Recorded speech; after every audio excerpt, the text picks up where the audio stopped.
Hey there, listener. Thanks for pressing play. On this episode of the Jock and Nerd Podcast, we give you our spoiler-full thoughts on the movie that brings Batman, Superman, Wonder Woman, The Flash, Aquaman, and Cyborg Geek Boner together for the first time ever on the big screen. Of course, it's DC and Warner Brothers Justice League. You're going to get our thoughts plus a discussion and all the crazy production issues on this Whedon Snyder mashup of a movie, all in this edition of the Jock and Nerd Weekly for Friday, November 17th, 2017. Whoa, this is long. Check one. All right. This is for all you fans out there. Let's give it up. We jockin', we nerdin'. We funny, disturbing. We jockin', we nerdin'. We spoiler alert. Oh yeah. We jockin', we nerdin'. We funny, disturbing. Oh yeah. I'm jockin', we nerdin'. We spoiler alert. Oh yeah, what's up, listener? Welcome. We are jocking, we are nerding, we are spoiler alerting right here, right now on the Jock and Nerd Podcast. Jock and Nerd. My name is Imran. My name's Anthony. He's the Jock. He's a nerd. And he's the Rug Boy. What's up, Rugs? What's up, dudes? How's it going? I'm back, Oh, baby. you sound a lot better. Yeah. You feeling better? Got over my sickness. How'd you get over your sickness? What'd you use? What's the magic cure? Oh, I don't know. It's a lot of cocaine.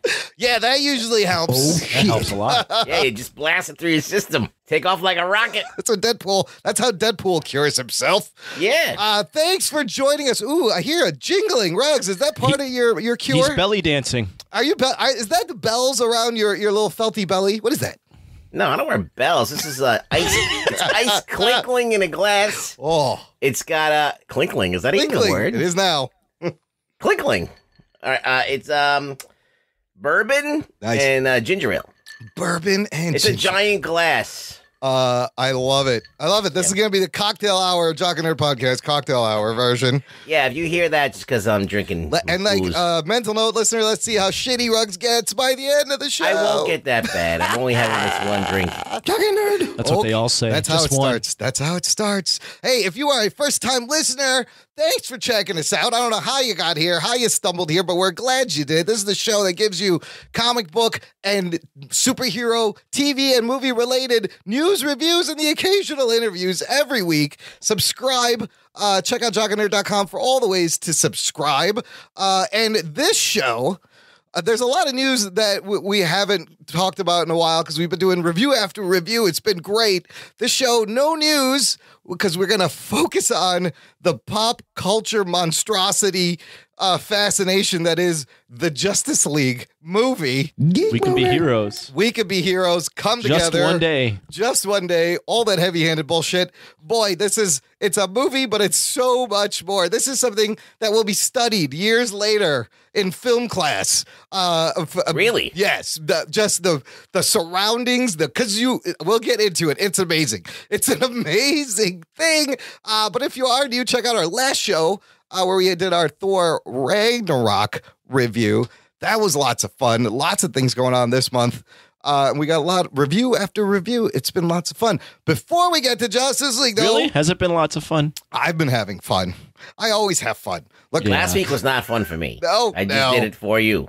Thank you, Ruggs. I appreciate that. Yeah. I appreciate you powering through He that. did it for that little boy out in Indonesia that stumbled upon our show. Yeah, yes. For the new person to our Jock and Nerd Facebook group, which I will mention in a little bit. But Anthony, look, last episode you started out talking about sometimes we have Jock news. You mentioned GSP, George St. Pierre coming out of retirement, fighting. Sure. That spurred a question from Twitter from listener Verum Libertas. On Twitter, he's got a question for the Jock. He asks, wondering what the Jock's thoughts are on Conor McGregor jumping into the cage at Bellator. How long should he get suspended for? I have no idea what he's talking about. All right. So Conor McGregor had one of his teammates fighting, I think in Ireland, and he won by knockout, and Conor immediately jumped into the cage and tackled his teammate To congratulate him? to congratulate him. Okay. Yeah. And the referee had not ruled yet if the fight was over because it like ended at like right at the same time as the bell. So there was a lot of confusion. Yes. And basically, the referee was like, "Hey, get out! Like it's not over." Oh and shit! Connor went just crazy and wanted to like fight the referee. And like the guy that was knocked out was like getting stumbled upon by the referee. No. And he's Connor. getting trampled. So he just causes chaos for no reason. There was a big situation where the guy that's hurt isn't able to get medical attention because Connor's going insane. Yeah. So yeah, it was quite a situation. Holy shit! Sounds like a dust up right there. Yeah, it was. I mean, it was something where if it was anyone else but Conor McGregor, they would probably be suspended. But the way the fight business is, the more money you bring in, the more leeway you get. Wow. So he's not going to get suspended or any kind of slap on the wrist, anything. He might get a slap on the wrist, but first off, it was in Ireland. There really isn't an athletic commission there. So, and secondly, no athletic commission. The way athletic commissions work in the States is they're trying to make money. Right. So if a Conor McGregor fight gets proposed in your city, your bottom line is to make money. You're not there to be the most moral person ever. So you're not going to be like, "Hey, Conor, go away," because you were an asshole. You're going to be like, you're going to bring the state a lot of money. I mean, for example, Floyd Mayweather was able to delay jail time in Nevada to have one of his fights. Because they're going to profit from the fight. They were going to profit from the fight. That's right. cool. We can wait. But we'll wait. Bellator is like a completely. It's not UFC. It's like a UFC rival. But they're not that. They're not even close to the UFC. So it wasn't even UFC. So like, no, it wasn't. He's just fucking things up. Crazy Irish man. Bellator is probably like psyched that he's even at the event. Yeah. No, Bellator put out because the event wasn't live in the US. They because the time difference.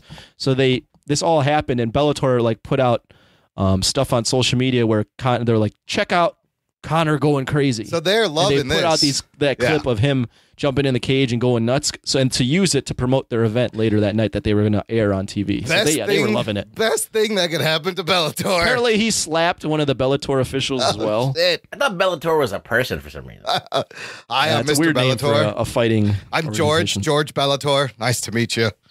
All right. Well, it sounds like a Godzilla monster. Yeah, like Godzilla versus Bellator. Yes. Ramadan versus Bellator. Yes. All right. Whoa, Well, that's a deep that's call. a deep cut. There you go at Verum Libertas on Twitter. You got what you wanted. Thanks very much for writing in. Let's get to this fucking movie, people. The Jock and Nerd Podcast. Fuck off. If you guys want to tweet at us, get in touch with the show, visit jockandnerd.com/contact. You'll find our Twitter, our Facebook, email, SpeakPipe. There's an old school voicemail line you can call, and a link to our Facebook group, at which we get new people coming in all the time. I want to shout out to latest member this week, Andrew Sittemple, for joining the group. Welcome to the party, pal. Glad to have you. Also, check out jockandnerd.com/about. It's our about page. It has all the ways you can subscribe to the show. It's got other shows we've been on, and it also has our bios. It's got a very lengthy and awesome Rug Boy bio. You read it, I swear I read it, and it was like I was reading a comic book, like I saw a whole illustrated comic strip to Rug Boy's bio. You know what it's good for? It's Yes. like if a dude like has no idea what the fuck Rug Boy is, Exactly. you can just learn about it right there. It explains everything. That bio, you played the opening to our show, and you might be able to hear me go, "That's long." I was looking at his bio. No, I thought it was my dick. Oh, I thought you were looking at the felty penis. No, not at all. Not only is his bio long, it's got quite a bit of girth to it, too. It's very, very impressive bio there. Very well-rounded bio. Very well-rounded bio. Just don't take it out in front of people when they don't want you to. You'll be fine. Okay. Justice League, people. We've all just seen Justice League. It's a quick turnaround. The movie came out today. It's Friday, November 17th. We saw it yesterday on the preview Thursday. Of course, first appearance of the Justice League in the comic books, 1960. Brave and the Bold number 28, created by Gardner Fox. And I guess Gardner was just the guy who had the idea to put all these characters together because they were all, they're created by their own individual creators. But predates the Avengers, I believe, too. And DC, our motto is here: DC does it first, Marvel does it better. It's kind of what happens. Pretty much ironclad. It's kind of what happens between the two companies. Now, look, we're gonna run our review the way we usually do, where we talk about some of the facts ahead, box office, and then opening thoughts, what we like, what we didn't like. But this movie is like you could write a thesis about the production process and the creation of this shared universe DC Warner Brothers has been trying to do that culminates in this movie. Like, the stuff that happens around the movie is unfortunately way more entertaining than the product. The product becomes inconsequential in this case. So, quick bullet points. Road to the Justice League. Zack Snyder kicks off the DCEU with Man of Steel in 2013. By the way, DCEU, unofficial title. Nobody there calls it that. Just us nerds. It's kind of funny. In 2014, they announced Justice League. But they announced it as 2 parts initially. Remember that? There was going to be Justice League 2-parter. That's kind of scrapped. Did they forget about it? That's weird because it's scrapped, but when we get to the end credit, yes, it feels like they are doing that, but they haven't announced it. Or they squished the 2 parts and trimmed it down to one fucking No, thing. but I'm saying that end credit scene is definitely a teaser for something. It could be a teaser. Something to face the Justice League. And we'll get to that. It could be a teaser for any fucking thing. Really. It's so wide open. So then in 2016, Batman vs. Superman released. Meanwhile, Zack Snyder is in pre-production for Justice League, and now he's seeing the vitriol. He's seeing the divisiveness. He's seeing the hate. He's seeing this movie just get ripped apart. Well, not only that, Warner Brothers DC is seeing this and making him not only change things in his production, but they're rapidly changing things in Suicide Squad to make it more like Guardians. Yeah, they're flailing around all over the place. And, if you've heard our previous reviews of these Warner Brothers movies, it's all very reactionary. Everything they do is not like a planned roadmap from the beginning. It's in reaction and a restructuring and a course correction, but it's all very haphazard. And it always seems to be done very last minute, sloppily, just slapped together. Yes. In May of this year, Zack Snyder and Deborah Snyder, who's his wife and the producer, completely step away from the production to deal with his daughter's suicide that happened 2 months earlier. Now, at this point, they tell us, before this, they told us Joss Whedon was hired to write a couple of scenes and reshoots. Apparently, there's also, at this point, and correct me if I'm wrong, but at this point, people have seen the movie. Yes. And deemed it unwatchable. Yes, correct. And it was coming in, and the cut was coming in at like 2 hour, 40 minutes plus. It was probably a close to a 3-hour movie. So they're telling us Whedon's just here just to write a couple of rewrites. Well, once he steps away, Joss Whedon has to finish the reshoots and finishes the movie. How much he actually did, we're going to get into because it's very interesting what happens. Following that, during the reshoots, Henry Cavill is growing a mustache for Mission Impossible 6. So his producers will not allow him to shave his mustache for the movie. Meaning it needs to be digitally removed at a huge cost to the budget. Final nail in the coffin, Kevin Tsujihara, CEO of Warner Brothers, mandates this movie has to be 2 hours long, not 1 minute, second more, please. And then coming as the movie comes out, the Rotten Tomatoes score is delayed, it's withheld, it's leaked, the post-credit scenes are leaked, and the reviews come out, and then we end up at the actual release of this thing that's been going on for 5 years that we've been talking about. So, such a fucking crazy build-up and story. Crazy production, and marketing. Yes. And reportedly the budget is now north of $300 million. We don't actually have any numbers from anywhere. It's probably somewhere around that, maybe a little bit more. Which is insane. Insane. Are you fucking shitting me? Give me $300 million. It does not look like $300 million on screen. We'll get into that. So in terms of the franchise, this is the third Zack Snyder movie in this universe, the fifth DC Extended Universe movie. Nobody calls it that. Except us. Now, we just talked about Rotten Tomatoes was delaying the reviews, and it would seem as if the studio, was unconfident and were forcing them to hold it back, which may or may not be the case. Their excuse was that they wanted people to watch some shitty web show called See It, Skip It. So that was the big get, was like, we're not going to reveal it. We're going to reveal it on the show. The fucking thing leaks and it starts to drop. Like at one point it was like 49%. And then I remember that day checking in and it kept going down like every hour. Currently, tomato meter, 39%. Oh, shit. Average. What about the real score? What's Real that? score, average rating 5.3 out of 10. That makes more sense. That sounds about right. Wait, just right in the mediocre middle. Let's look at Metacritic, because I'm starting to think Metacritic is a little more accurate. We'll get into the whole Rotten Tomatoes deal because it's just shady to begin with. Metacritic gives it a 46. Ooh. That's out of 100? Yes, that is out of 100. So that's even lower than the average score on Rotten Tomatoes. Now, what User score, 7.3. on Metacritic? Metacritic, yeah. Look, whatever you think about Rotten Tomatoes, whether critics, it doesn't matter what they think, whether the RT number is worth anything. Rotten Tomatoes sells fucking tickets.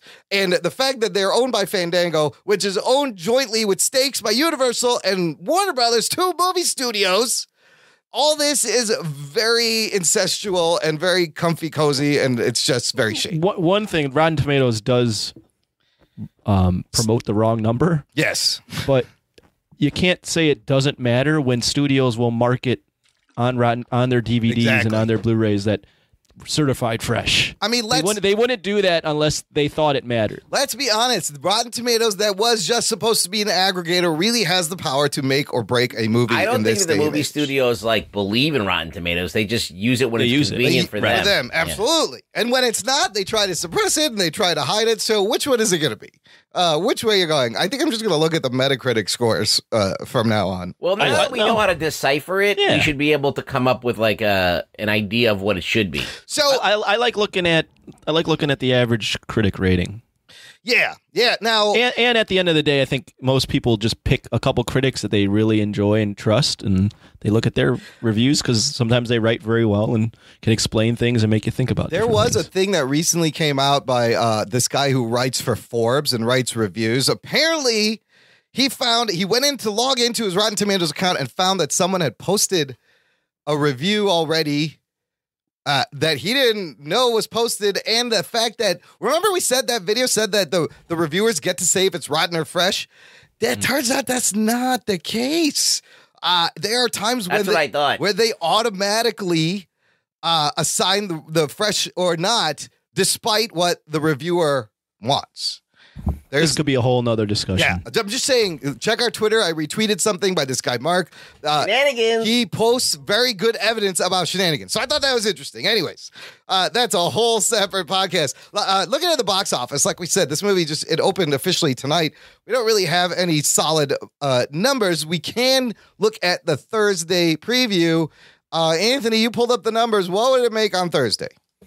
Around 13 million. So sounds like a good number, and it is. Compares favorably to the Wonder Woman, which put out 11 million. 11 million. But it's behind Thor, which had 14.5 million. Here's the more concerning numbers, though. Well behind the 20.5 million that Suicide Squad had, and even more behind the Batman v Superman 27.7 million. Jeez, BVS made 27 million on Thursday. That's crazy. That's a half. That's you would think this movie that has that. You think it has all of those guys? Yeah, it should be double. Should have been a 50 million. Clearly, everyone's expectations are lowered. I don't know what happened going into this movie. A lot of stank going on. There was just not as much hype. A stank. Interestingly, Wonder Woman, they made 11 million. That went on to $103 million opening. Wonder Woman ended up having legs. Yeah. What Batman Superman came out in the summer, though, didn't it? Yes. That was. It was March. Well, it was like the first movie of the year, and this is a November release. Yeah, it's a different time for sure. It's not quite. It's not on a holiday weekend. Yeah. It's still not a holiday yet. So they're estimating this thing could do 110 to 150 million opening weekend. Here's the thing, though. Another great article from Forbes saying that this movie really doesn't even need to make money for Warner Brothers because it comes out late in the year. What? because of they've had so much good success already with Wonder Woman, with their other movies, that they could take a loss on this and it really wouldn't hurt them because they're already good for the year, especially this thanks quarter. to Wonder Woman for this quarter. So I don't even think they needed to make. I don't even think they cared. It's kind of like, and we'll get into this. It just had to be made.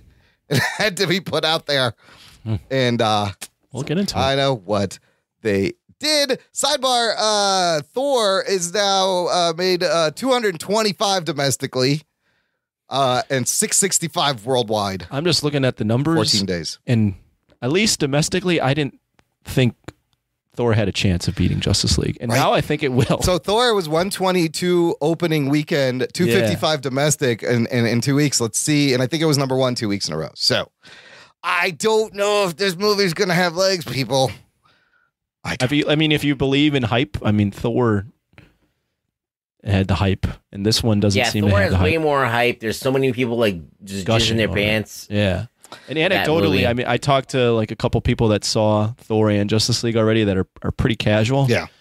Not to like spoil what we're going to say, but everyone has been like, man, Thor's funny. Yeah. I love Thor. Yeah. Justice League, okay. Speaking of spoilers, here's our spoiler alert. Let's spoil some shit, Batman. Okay, opening thoughts. Who wants to start? Again, here's the thing. We're going to get into later, all the things that happened, the reshoots. All we have to go off is the movie we're given, but watching the movie we're given, it's like, it's so obvious that this thing is a Frankenstein piece of art. And you can't help but wonder what it was. What else there was. Well, you want to know something? It's like, I'll give this as a positive. Okay, you go first, Ruggs. It was opening less, I thought it was going to be a complete mess. Uh-huh. Because, and here's my train of thought, is that Batman versus Superman was such a fucking mess, and that was from one director. Yeah. Right. So I was like, this is going to be a fucking super mess. Yeah. But it actually works better than Batman versus Superman. It makes more sense. It's more, the plot's driven and the plot's carried out, step by step and makes sense. There is a lot of tonal shifts, though, in this. And there's a lot of definitely times where you can even tell that there's a different director, with the lighting and the way that it's art directed and everything. Yep. So it sticks out like a sore thumb, and it's just crazy. So I thought it was going to be a bigger mess than it was. All right, very good. Anthony, opening thoughts.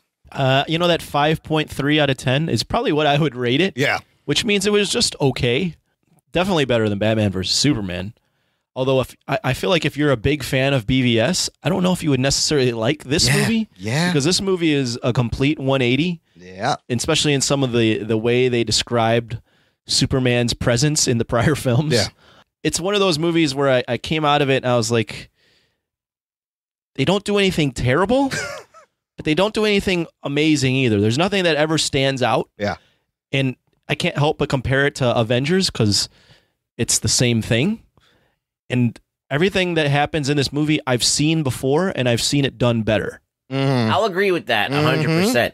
But this is the thing that that was great about this. And there's only one caveat to this, but I'm sitting in the theater and I'm watching this, and all of these great, paragons of DC Comics are on screen together at the same time. Yes. And you've been waiting for this moment this whole time, and it's there. Yeah. And they're there, and they look pretty cool.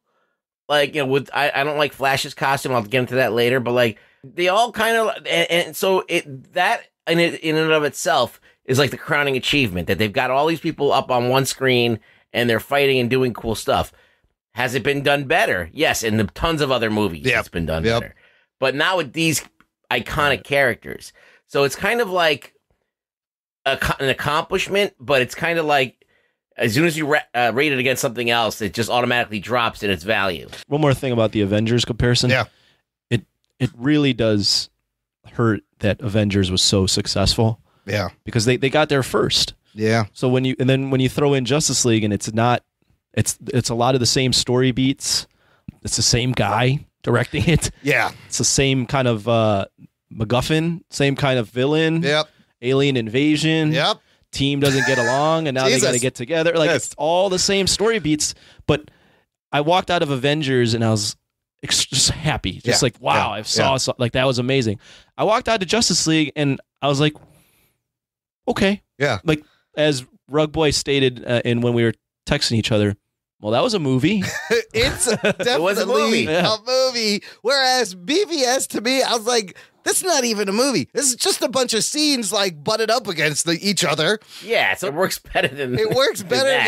Yes. It's like a long music video. Well, when you do flashbacks within flashbacks. Yes. Yeah. So that was my initial thought was I'm just comparing this right to Batman versus Superman, and I thought it was going to be a lot worse. I thought it was going to be a bigger train wreck. I was kind of pleasantly surprised. I actually kind of liked it in the end. They start to take themselves a little less seriously. It's a comic book come to life. And despite the fact that all of these characters deserve way better movies, yes, just the sheer novelty of seeing them on the big screen together, fighting together, helping each other with like in these iconic compositions. It was, they didn't completely shit the bed. And then later it occurred to me, I was like, I enjoyed this like one enjoys like a B movie or like an episode of a cartoon or like this is a straight to DVD movie. The word I would use is adequate. It's adequate. It's media. It's adequate. It does what it's supposed to do, exactly. but it doesn't elevate anything. Mm-hmm. It doesn't give you anything new. Yes. Like you haven't seen everything that you've seen in Wonder Woman and in Batman versus Superman. You've seen Wonder Woman do already. Yes. Yes. You know, you've seen Batman do the same shit better in Batman versus Superman. Yes. Mm-hmm. So you're not really getting anything new. You've seen Flash better on TV. Yes. Yes. You know what I mean? Yes. Like Flash looks better and his powers look cooler on the television show. Yeah, and the character is not as annoying. But what you said, Ruggs, is absolutely right. It does what it needs to do. It gives you something fun, something entertaining, something very lighthearted, but it's sweeping up the Zack Snyder shit and kind of building a little pathway towards a hopeful DC, which is what we've been bemoaning about this whole time. Yeah. And so it does that, but it barely does that. It does the very minimal it needs to do that. By the same token, like the people that were coming out of Thor, like with their dicks hard and like bragging how great that movie was. Yes. Like if you can't come out of this movie with that kind of you can't. No. Like if you're bragging about this movie, you're really like an idiot. And this you're right. Like if you come out of this movie like, yeah, motherfuckers, yeah, Marvel, that's how you do it. No, I'm sorry. Like I'll tell you what, it made me appreciate the comedy in Thor a little bit more. After watching this, I was like, wow, Thor is actually pretty funny. Well, you want to know something? I had the opposite effect. Oh, really? I was like, I appreciate that this movie's playing it straight. It's just the script is horrible, but like at least it's trying to do service to these characters. Yes. Like and then there was comedic breaks here and there, and I found them annoying sometimes. But this movie's too short, and I hate to say that about any Snyder movie. I know, isn't that weird? I actually thought the cut down, I don't know, it could use a little bit more. At first, I thought it was helping the movie. You never saw. I'm all over the place. You gotta. Let's start with what we liked. Like, let's just start there. Look, finally, what we just said: some joy and some jokes. And this is, Henry Cavill smiling, a little thing like that. And I thought this Superman, in the very small amounts he's in, was like the most hopeful, positive Superman, like a lot closer to the Superman. There's a line where he figures out what's going on, and the first thing he says is, "What can I do to help?" Yes. Like that's great. That should be how Superman is. Even like the suit, as weird as it was colored. brighter. It's brighter. Yeah. So it looks like shit. Yeah, but it's brighter. Yeah, but it's brighter. And I appreciated a lot of the color in. There's a little more color. So that's a little bit. I don't think that having brighter colors makes a better Superman. To be honest with you. No, but it doesn't help that his suit looks like it's covered in dirt. I would throw things we liked. It makes the story, although, as you said, it if you think about it, it's literally kind of a nothing story. Yeah. At least it's forward moving and the plot doesn't really stagger at all. It's a movie. It's a movie that actually is a movie. It's pretty tight. Yeah. It's very tightly done. Like, you start out the movie with Batman in a great scene, by the way. For some reason, it was filmed so dark you couldn't see shit. But I mean, like that backflip he did in the beginning? I liked it I'd until hate they. I liked it until they slow-moed it. Yes. Yeah. That always annoys me. But I like the beginning of that Yeah, with scene the where he's like parademon? shooting him. Yeah. Where he's shooting him and he hits the water tower and it leaks water. Oh, yeah. And then he can't kind of see Batman. Yeah. He's kind of like moving really quick and stealthily. I'm like, oh, that's awesome. I was like oh, this is gonna be cool. Yeah. And then the parademon comes and I was like, oh, well, they're getting to that really quick now. Yeah. Like, all right, they're fucking. Yeah. This is like the Justice League War, the New 52, how that all started. It started starts right with away Batman, with Batman and parademons. And I thought it was kind of interesting. Like they explain, they smell fear. He was baiting the parademon. But I was like, what the fuck? What are these things that are around? And, and then it self-destructs.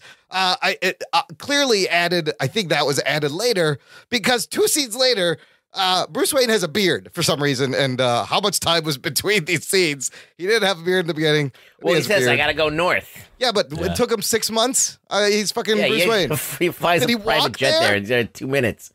Yeah. He's like, you know what? I could get a jet, but I'm just gonna hoof it. Yeah, I'm just gonna take a horse.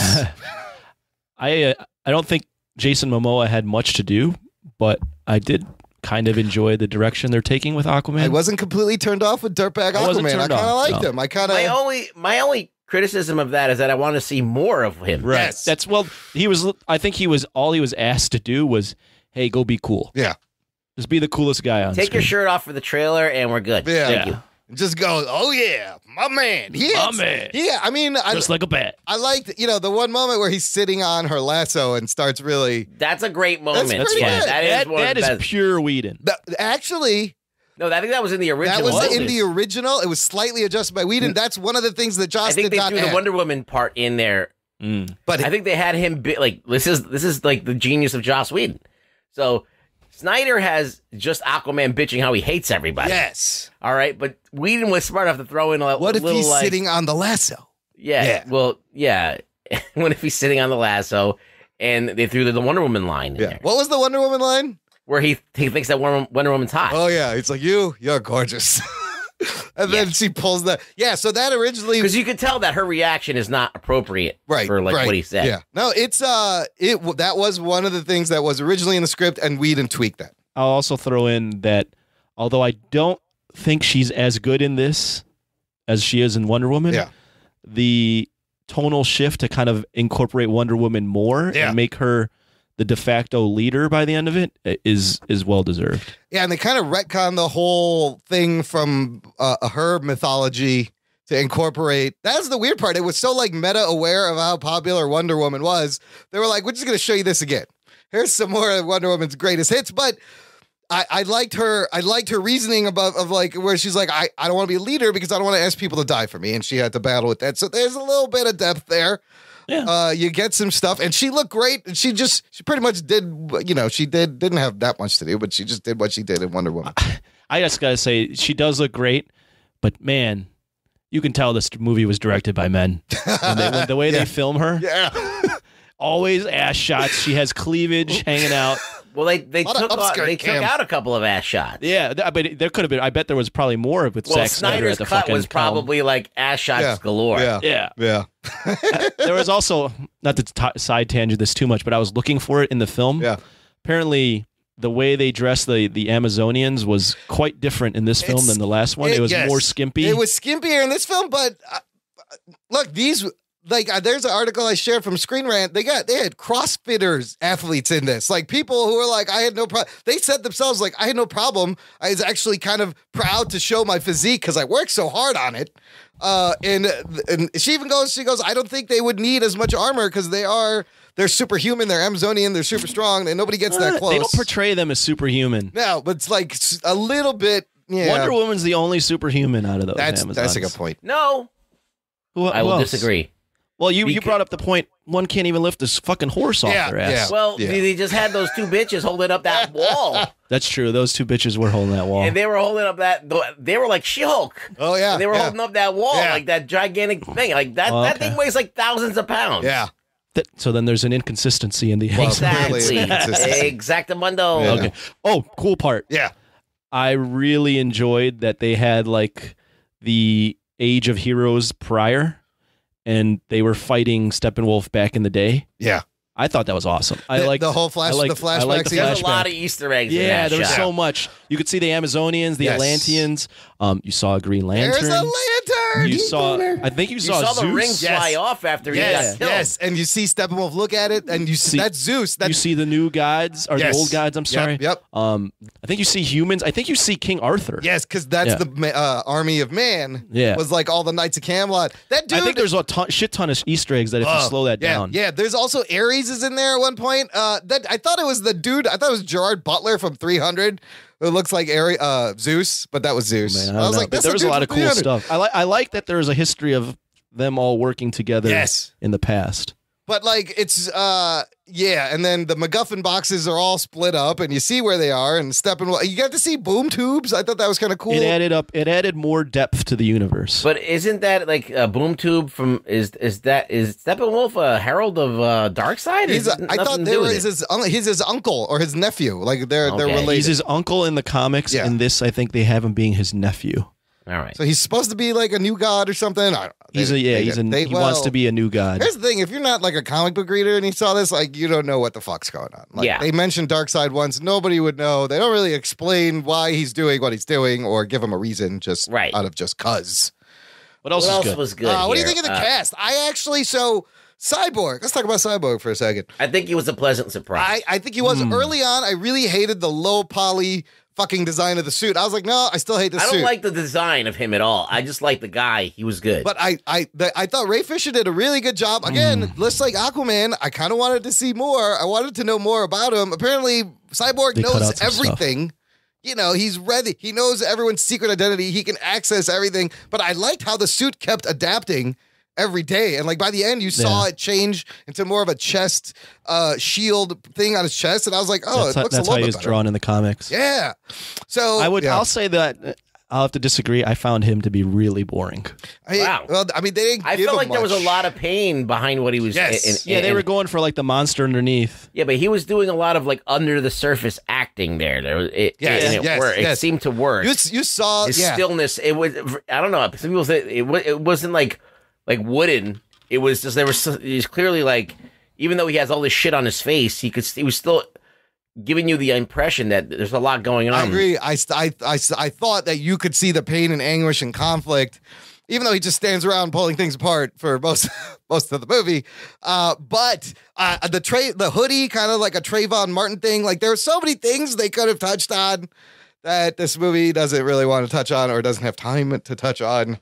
Did we like the tone of this movie? I know there's a ton of tonal shifts, but overall, they were running towards the let's have fun. Yes. I did, because I feel like that the experience that I got from this was like reading a Justice League comic book. Yes. It was serious enough because even though the plot was complete dog shit, like at least they treated it seriously. Like something bad is happening and we all have to do something about it. But I didn't really get the like large stakes and like it seemed smaller. Because the story was moving so fast. Yeah, yeah. You didn't have time Very to build rushed. anything. But if this like, I kind of my dream was always like Zack Snyder action with Joss Whedon character dialogue. They got close to it working and balancing.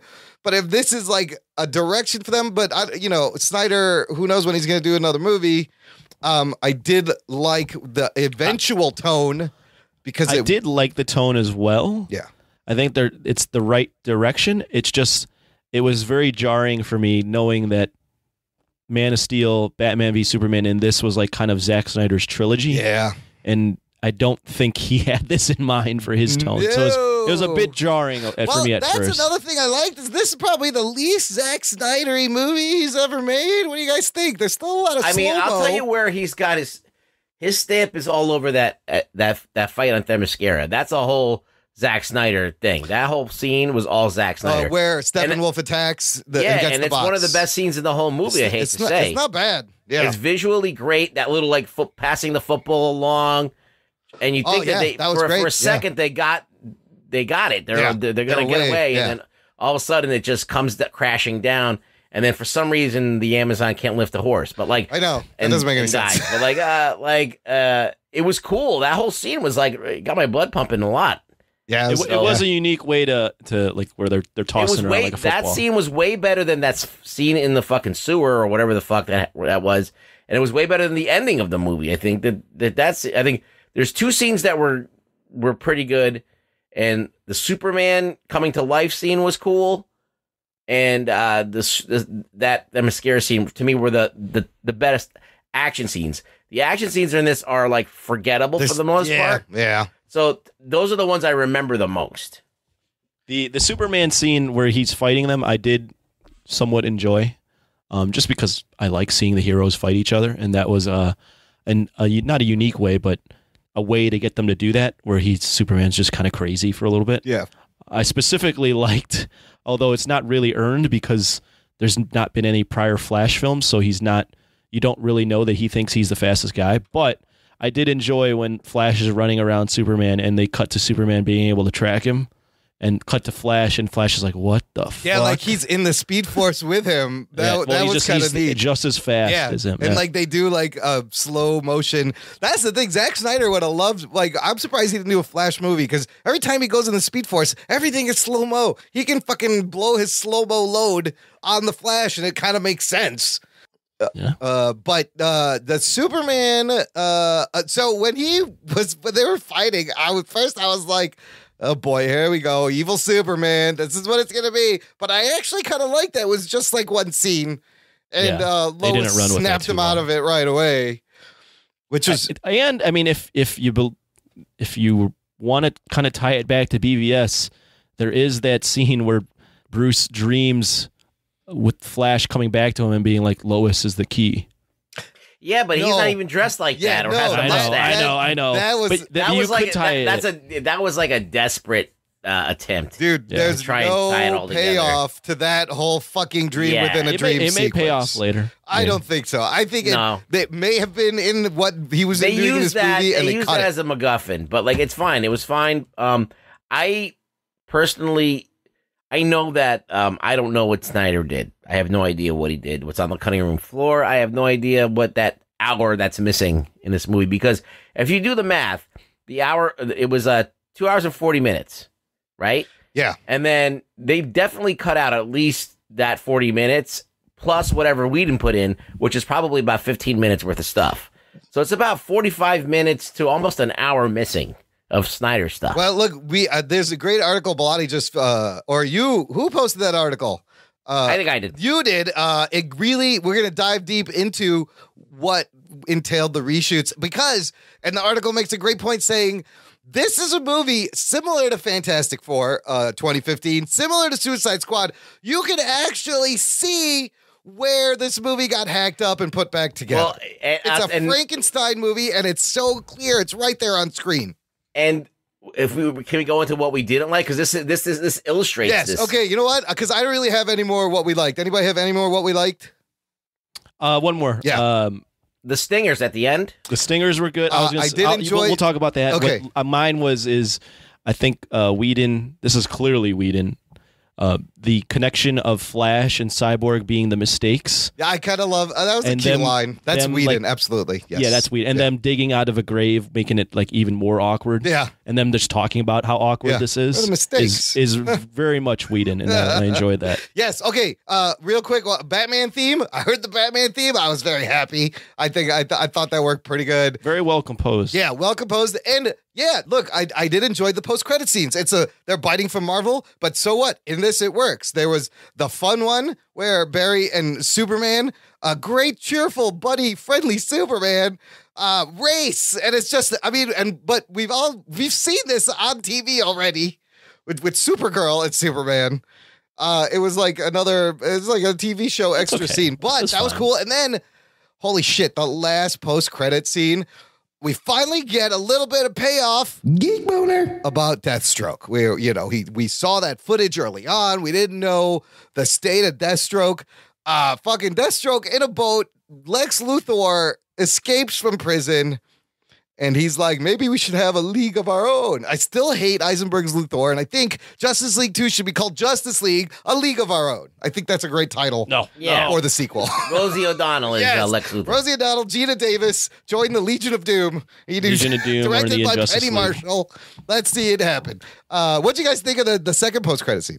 It's cool to see Deathstroke there, but no one fucking knows who he is. No, nobody knows. Nobody's going to know. And that's an inside joke. for Hardcore people. fan. There were some people cheering, clapping when he showed up. Of course. I knew who he was because I watch Arrow. I enjoyed it because I am a fan of Deathstroke. Yeah. The only thing is it made me really conflicted because, as I think I mentioned, I don't know if I mentioned this on the show or not, but they don't have a Justice League 2 scheduled. No, so I don't know what the fuck that even meant for anything. But you know what? I feel like it was an open-ended stinger that could really bridge anywhere. Like you could continue this in Suicide Squad. You could continue this. How can you?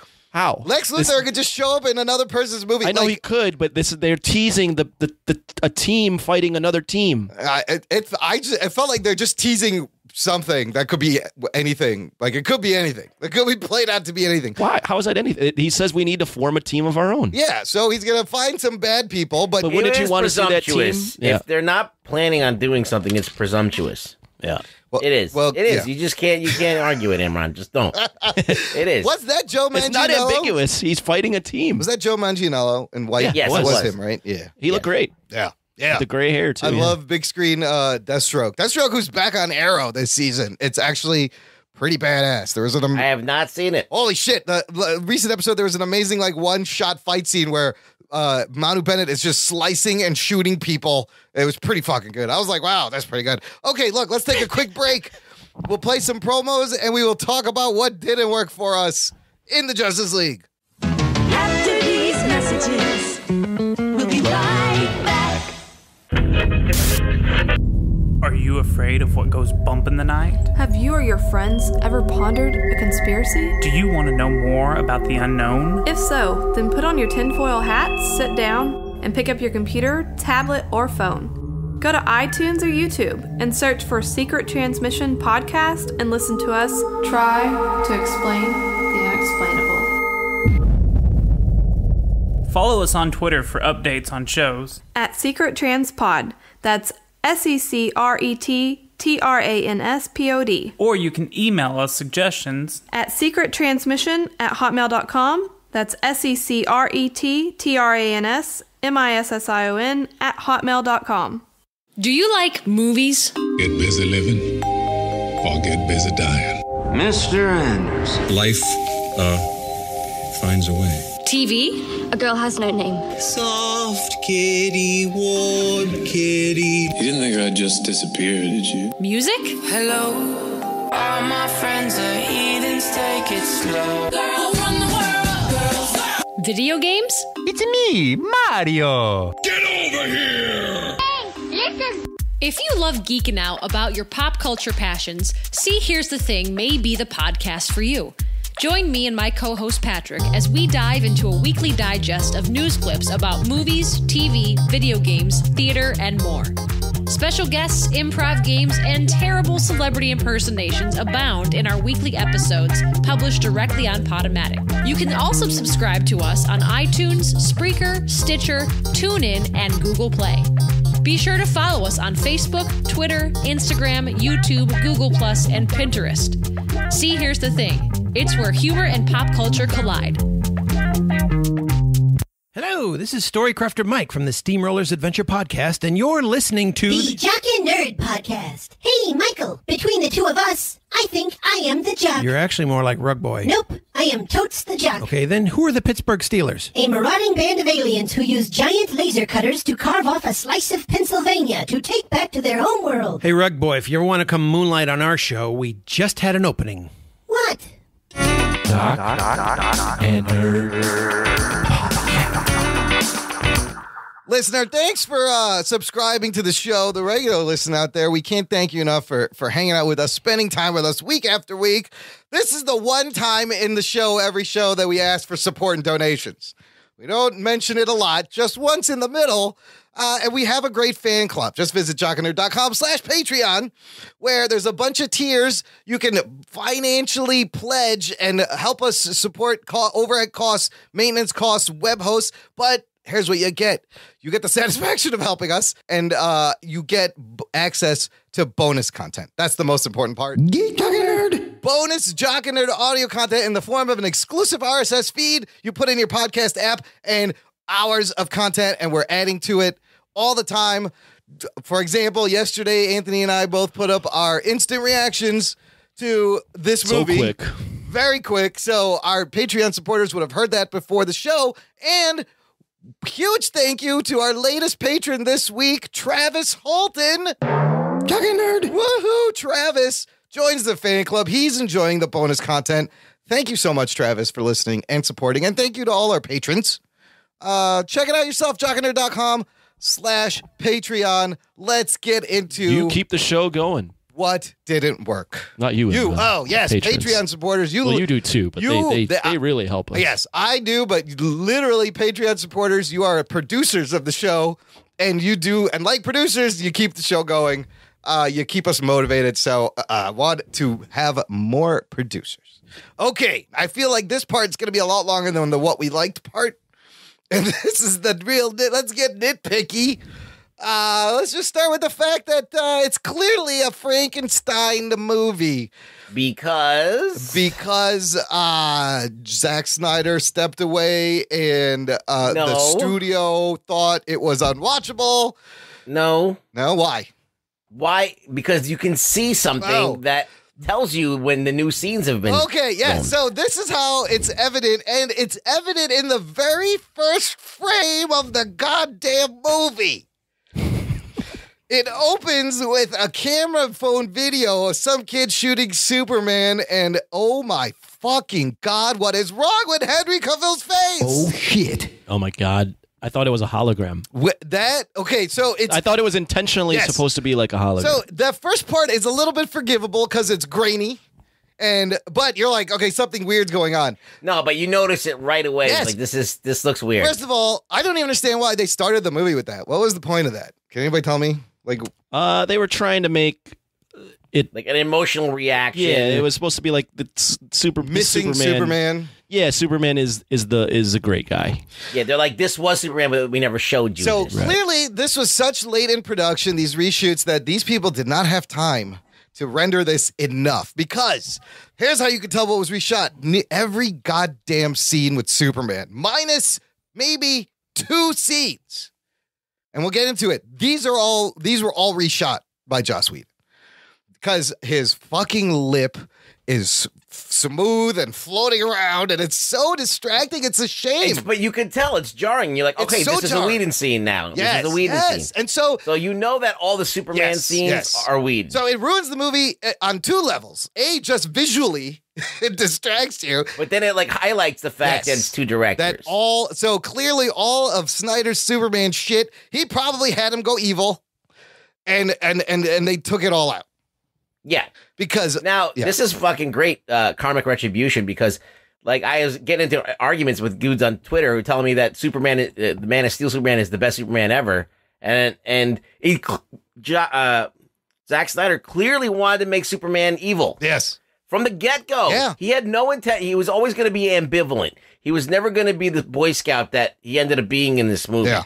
He always wanted a mopey, emo. Yeah. Fucking and that's Superman. the proof in the pudding right there, that the fact that Whedon had to come in and cut out all that shit and then, and fucking superimpose a lip over that mustache. Like, if this movie was a person, Whedon came in, ripped all the limbs off, and like made new limbs and then reattached them to the body to create some weird freak fucking product. So piggybacking off of that, the weird lip thing and all that, which is his own thing, I'm happy that Superman is finally in the right direction, pointed in the right direction. Yes.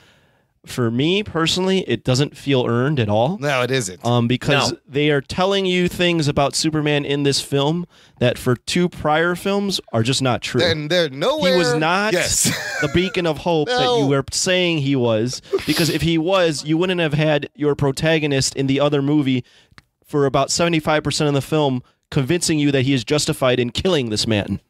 Yeah.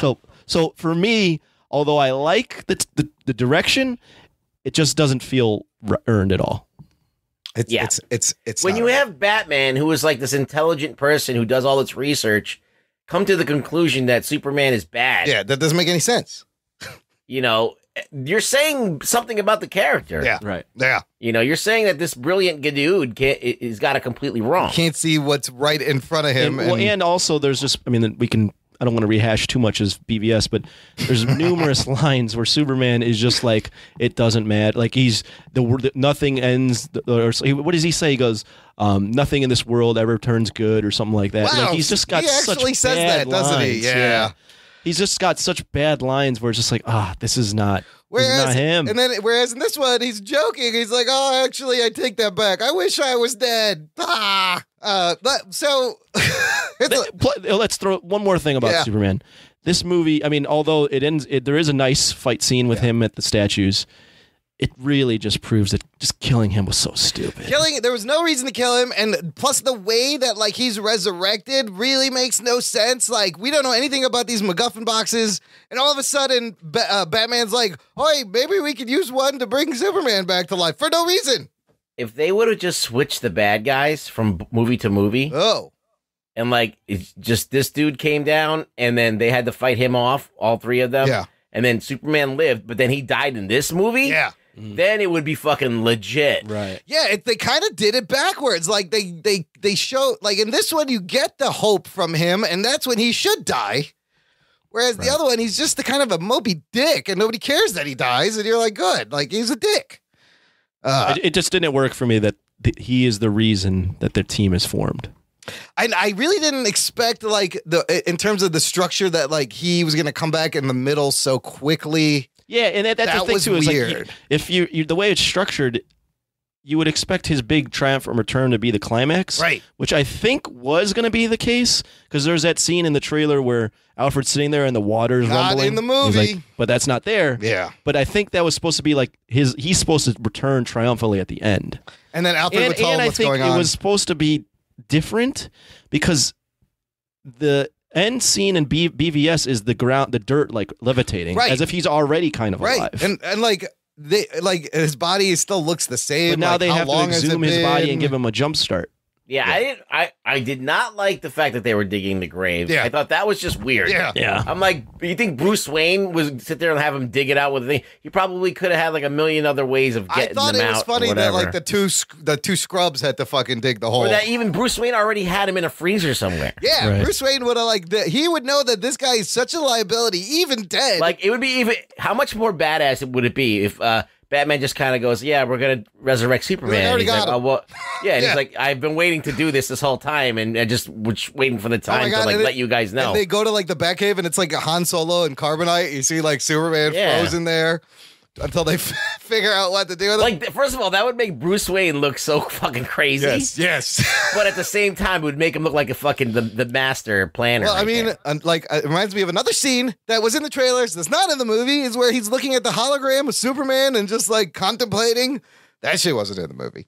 Well, that was also thought to be Supergirl. Oh, was it? Yeah, because I don't know if it's something in the hologram, but it seems like that the pant leg Was, like, thinner? No, the pant leg is not blue. Oh, It's skin tone. Oh. What did you guys think of like the scene where he actually was brought back to life, where the Flash had to run and throw and touch it right at the same time? The whole thing was very convenient. No, I thought that was the whole thing was some, very some convenient. It was I okay. was like, what? I didn't really. I mean, it occurring so quickly in the middle of the movie, I was just jarred by that. Yes. Everything is rushed in this movie. That's just structurally one of the problems when all these things that happen to this movie start to come down the line. They're like, okay, It was fine. I mean, we gotta like move on to whatever, the but next. like I could see that happening in a comic book. I could see that happening in one of the comics. Yeah, it was, but I mean, that's the thing. It was comic booky good and comic booky bad, where it's just like another episode or another issue of a comic that you read and you just kind of toss to the side. The thing that like chaps my ass about this movie more than anything is that they have so much. My slack holes. Somebody get him some Blistex. Yeah. Give me some Vaseline. Right in the slag hole. Okay. Immediately. What chapter has this movie? Is that they have so much great source material to pull from, and they didn't pull from anything, really. These all, like I said, these characters all deserve a better movie, and they're kind of destroying their fucking mythology a little bit, but it was still... Like, the death of Superman, you could never do, like, the cyborg Superman and all that other shit. That's, like, you don't need to do that. But, I think they did it in the cartoon, the Doomsday cartoon, better. Yeah. Where Superman, like, is resurrected. I don't know how he got resurrected, but I think that, he kind of like resurrects in a different way, and it's not with all the other stupid shit involved, all the other baggage. So, I mean, there's so many different ways to do this better, but it was fun to get that fight scene, I guess. But, I mean, I don't know. What's the trade-off? Let me ask you guys this. For a movie that reportedly has spent more than $300 million, why at times did it look so fucking cheap? Why does Steppenwolf look like he stepped out of a video game cutscene? Steppenwolf looks awful. I mean, even I think some of the rooftop sets looks fucking cheap, too. Like, it's so green screeny. In the age of Planet of the Apes, where, like, you have, like, these emoting, yes, like, super convincing apes where, like, fucking shit just looks legit. This is the best mocap you could do on $300 million. Yeah, you can't have, like, shitty stuff. And there's no reason that Steppenwolf needed to be CG either. No, that could have been a practical thing. Yes, absolutely. And it'd be just as badass. Absolutely. Every time he talks, it's terrible. But Thanos is going to be CG too. But I have already seen how they've portrayed Thanos, and to me, he looks way better. It does look way better. Like Steppenwolf, the way his mouth moves, it didn't even match the way you're supposed to talk. Like, I don't know what the process is. I do know Ciaran Hinds from Game of Thrones and Rome, who played Steppenwolf, he just did the face. Like, yeah, because that guy is like over 65 years old. Yeah, so I don't know if it, and for Thanos, that they actually mocap his body for movements also. I don't know how they're doing that, but it does look way better than Steppenwolf. I got a lot of Yeah, go. Well, you got another one. It is clear to me that Ben Affleck is collecting a paycheck. He looked a little bored. I'll have to admit. He looked bored as fuck. A lot of the scenes. Dude, there's nothing going on with anything he says. Although something's bleeding. That's my favorite. That was like a big laugh, and I was like, oh my God, Batman's got a good line. And he was like, something's definitely bleeding. But it was a callback to Buffy, too, where Superman's like, how does it feel to be dead? And Superman's like, itchy. Yes, they that's did like that. something from Buffy. I think. And then they do the "Do you bleed?" callback for a joke. But I just felt like he was just there, like he wasn't doing anything. So all that stuff, Ruggs, that you just said is Whedon was really just pulling his hits from his other shit and just fucking tossing it in there. Like he really, I don't think he had time to come up with new shit. He's like, I'm gonna use this from here. I'm gonna use this from event. Like even the joke where Flash falls on Wonder Woman and then gets up really quick. Didn't they do that in Age of Ultron? They did. With Black Hulk Widow? Hulk falls on Black Widow. So he's just pulling like his greatest hits out of his book and putting them in this. Real quick, do you think Ben Affleck acted well in this movie? He just was there. Like, I've seen Ben Affleck do some good stuff. You're not walking out of this movie going, man, Ben Affleck killed it as Batman. I mean, part of it is, I think when... Like, that was in BVS, people were like, man, he's the best Batman. But this one, are you going out of this and be like, he's still the best Batman? I think he did the same thing as BVS, to be honest. Yeah. I don't know. I felt like they tried to lighten him up, and I felt like he was just not there. Well, he did look a little lighter as far as, he has some funny lines and shit like that. I mean, he was stammering, like, with Diana, like, couldn't find his words, like a little kid. Like, that was weird. But... I think if you look at Affleck's really good performances, a lot of time there's a director really pushing him. Like, I think you got to push this guy and just not let him do whatever he wants. Yeah. To get and clearly Snyder was just going to let him do whatever he wanted. I think the whole studio. Daredevil performance. What that's a bigger thing, I think. Is there's no Daredevil. Forgot about that's that. a bigger thing in this film, and I don't know if this is Snyder or if it's Whedon or if it's both, but it doesn't feel like we're getting any of the actors at their best. No, they're all just. I felt like Gal Gadot was way better in Wonder Woman. I don't think it's their fault though. No, but I don't think these directors. I think the directors are taking their first takes and just like, all right, cool. And the writing's not helping either. So well, when you have to redo the fucking thing 1,000 times. Yeah, no, there's probably a million reasons why. They got a lot of them got nothing to do, so you don't get a chance for any of that. Let's flipping over to someone I think might be a divisive pick. Yes. I don't like the direction of Ezra Miller as a Flash. I'm glad you went there because me neither. I don't like the way he looks. Nope. So I think he's annoying. I think he's annoying. I think he looks awkward when he's running. Oh I think my that's God! true, too. Why does he run? Why does he run like that? Can somebody tell me what is that? Who runs like that? They have no fun with his speed ability. He's like disappears like it's just lightning bolts. Yeah, it's just like a quick jump cut where it's just like whoop. Right. I wasn't that impressed with. I mean, I think a lot of people liked him, and I Yeah. don't think he was that great. One of the problems for me is that all of his best lines were in all the trailers. If you're funny, people like you. No, but that's the thing is all the good lines were in the trailers. Everything that was funny was in the trailers. Yes, and that ruined the fucking movie because there was nothing more. Even that, it just seemed like for him, they gave him the role of be funny. Yeah. And he didn't feel like a real person. Even like the direction, like his lair. Yeah. So this guy, you're telling me this guy is broke as a joke. Yeah. And now I go into this guy's lair and he's got everything. He's got all these all the computers and tech. shit. I mean, is he stealing this? He's stealing and then why go like him be the neurotic, awkward guy? Has that ever been the Flash? It was a little bit of like a millennial stereotype. Well, not only that, but he was like supposed to be like us, like the comic book geeks. Yeah, yeah. He's like, watching Rick and Morty on the screen. We're in the Batcave. Yeah. We're in the Batcave. He's all like, jizzing all over They that. did give us the Henry Allen and the whole kind of maybe setting up Flashpoint and explaining that. I just he was more. I know that he was trying to be like the everyman, like us, like Rugboy said, but it felt like he was too neurotic. I did like the moment where he's like, "What do I do?" And Batman's like, "Save one person," and then he's like, "Then what?" He's like, "You'll know." And he kind of gets it. So, but eventually, he just got annoying to me. Like he got that's really what annoying. I'm getting to. By the end of it, he got really annoying. Now, the suit, Rugs. If you look at this suit closely, like it's held together by like rubber bands. Like what's going on in the Bungee cords? suit? Yeah, It's bungee like cord. a bungee cord thing going on. It's terrible. It's horrible. I hated it. I hate it. I thought, but let me look at it in the movie. Maybe it looks cool in the movie. Maybe it looks weird. I was on hoping Bruce would do like a Tony Stark and be like, "Here, let me fix your fucking suit for you, dude. This thing looks ridiculous." Another thing is they never explained why everybody has a costume. No, and they completely skip over. I bet there was a scene where Aquaman gets his costume because he asked Mira. She's like, you are responsible for chasing Steppenwolf and getting his back, and he's like, I have one request. And you think it's the costume, but it's never addressed. He shows up with the costume. By the way, the big mystery of how are they going to make him talk underwater? I got to tell you, I think it kind of worked. This thing did work. But where for does me. the air come from? Okay, forget about that. First of all, the fact that they didn't have a temp talking when they were underwater, I was like, okay, they're not going to talk. So basically, only Mira, who has this power, can do So that. apparently, Mira air bubble.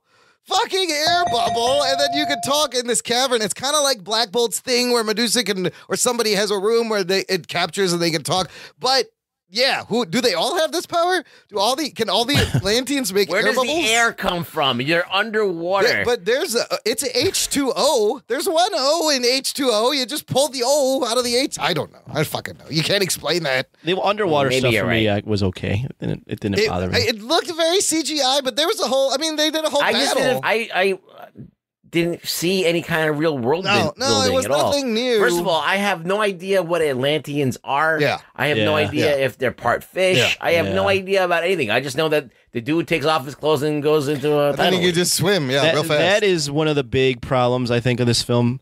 And I know that they didn't want to copy Marvel. Yeah. But I think the proof is in the pudding that you needed some solo films prior. Because either that or don't cut it fucking 60 minutes out of the film. Right, or that too. Yes. Because Aquaman needs more. Cyborg needs more. Flash needs a redo. Well, Cyborg had that whole thing that was in the trailer of him in his football uniform. Yeah. Not in the movie. And, There was probably a flashback. There was probably definitely some story building. On the flip side of that, though, it has made me kind of intrigued to see this Aquaman movie. Like, I want to know more about him, and maybe they were holding back because they have But they this didn't Aquaman even use movie. any kind of Aquaman-y things. Not really. If you didn't see he him held back coming out of the water, That's all he did. at one point. That's But if it. you, in that final fight, he was just you would fighting. never have known he was anything. Yeah, they did not. In that final fight, I'm going to compare it to Avengers every time. Yeah. Avengers has that scene where they all do the teamwork and they work together and they're all using their unique skill sets. Right. this final fight scene, it doesn't feel like any of them have unique skill sets. They're all getting beat down. No, they're all just punching. Yeah, well, that's true. Like what is Aquaman? Like Rugboy said, what is Aquaman adding if he's on land? Aquaman and Wonder Woman were the heavies, just punching Steppenwolf while Flash was saving but people. Isn't that Superman? But Superman Yeah, got they're 3 all heavies. Yeah. I mean, but Superman is like once he shows up, like the party's over. Then so you got to wait till. What I'm saying is there's no teamwork to what they're doing. Yeah. All right, I have my big critique is basically the last fight scene. Yeah. All right, they're fucking in this abandoned town. Right. One of the worst things that Joss Whedon definitely added was that family. Yeah, what was the point of the family? That for some reason can hold off parademons that crash into and break everything else. Yes. But that they never allude that there's another building full of people that Superman's going to save later at all. And then they play it for the joke. Yeah. Yeah, they're like, so they're only focusing on this one family in this little tiny house. They never even let you know that there's anybody else around at all. It's like this barren place. And they do that because they want to be able to fight without people dying like they did in the past 4 fucking movies that they made. So where there's just buildings being destroyed. Yeah. So it just was a weird what thing. was the point of it? Just to make that it's like joke? lazily solved. Like let's lazily solve this by like this. Look, a lot of this movie is lazily solved solutions to problems. Like this, the whole movie. Like what's the reason for the Russian family so you could have the joke of Superman carrying a building? And they did not need to be there at all. No. He wanted to, I think, like humanize it a little bit. Yeah. And put it in the perspective of family living through this. But yeah, it was kind of odd. They kept cutting to this Russian family, and I'm like, are these guys important? Yes, why? Okay. They keep showing us Who this. are these guys? So tell me who they are. They were only there for the joke. All right. There's also so many scenes where people just like come and go for no reason without any explanation. They're there 1 second. They just show up. Like when the tunnel collapsed and the water came in, Aquaman just shows up. I guess he knew. How did he know they were way down there? I don't know. That's just your superhero trope of it them is. saving the That's day. very comic booky. Again, in a good way and a bad way, there's comic booky. Here's something. Okay. Marvel gets shit on all the time for this. Yeah. DC deserves some shit too. Steppenwolf is terrible. Yeah. I mean, just not only visually, but I'm saying as a villain. Yes, this is a generic same. This is Marvel mold of like. What was his? Malekith. Can you describe to me what his arc is? Like what was the point of him? He wants to create the unity so that he can impress Darkseid. I don't know. Collect the Mother Box to turn the planet. He keeps talking about Mother, but who's Mother? The boxes?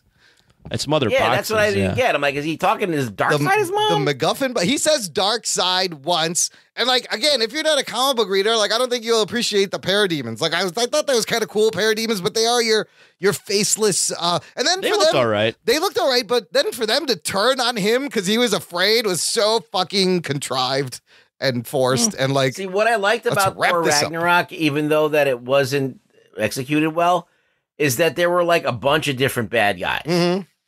All right. And then you had like the main bad guy, but then you had like a bunch of different bad guys. This only had basically the parademons, which is this faceless mob of things. Yeah. And then the dude that looks like Ares from the last movie. Yeah, that's we already the problem. saw He already. looks like Ares. he does look a lot like Ares. That's a good point. He looks cooler than Ares because he doesn't have the mustache. Yeah, he doesn't have the fucking walrus, fucking British. This is very DC has problems with mustaches for some reason. This is very Put them nitpicky. on the wrong people. They have to take them They gotta off. take from them off people. other people. That doesn't make any sense. This is very nitpicky about Steppenwolf, Yeah. but every time he swung his axe and hit the ground, it would cut the ground. Yeah. But every time he swung his axe at people, he was hitting them with like the broad side of his axe because no one had any cuts on them. Yeah. Did you notice that? Yeah.